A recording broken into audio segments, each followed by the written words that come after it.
Welcome to Neeti Katha Kids.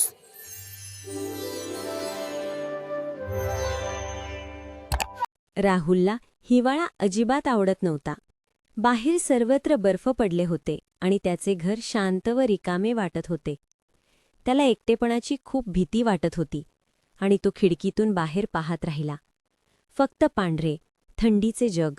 एका दुपारी खिडकीजवळ राहुलला एक चमकणारी पांढरी वस्तू दिसली. ती एका लहान बर्फाच्या प्राण्यासारखी होती, डोळे चमकणारे. राहुलच्या मनात एक अनोखी उत्सुकता जागृत झाली. राहुलने त्या बर्फाच्या मित्राला आत आणण्याचा प्रयत्न केला.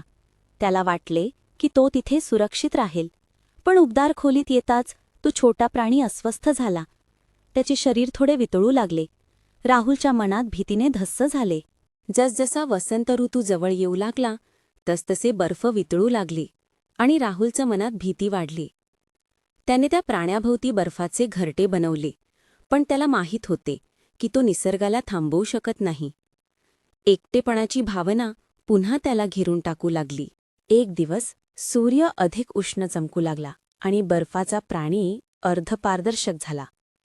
राहुलला समजले की तो त्याला कायम ठेवू शकत नाही. त्याच्या डोळ्यातून अश्रू ओघळले. त्याला आपल्या मित्राला गमावण्याची भीती वाटली. राहुलने बर्फाच्या मित्राकडे पाहिले आणि त्याला समजले की खरा आनंद त्याला पकडून ठेवण्यात नाही, तर त्याला प्रेम देऊन मुक्त करण्यात आहे. त्याच्या मनात एक शांतता पसरली. त्याला मित्रांनी दिलेली ऊब आठवली. राहुलने हसतमुखाने आपल्या मित्राला निरोप दिला. तो छोटा बर्फाचा प्राणी हळुवारपणे आकाशात विरघळला, चमचमणाऱ्या बर्फाच्या प्राण्यांसारखा. राहुलच्या हृदयात नवीन ऊर्जा आणि प्रेम भरले होते.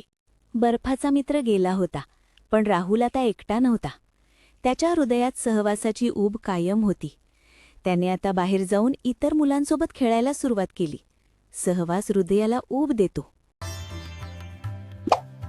Like, share and subscribe for more stories.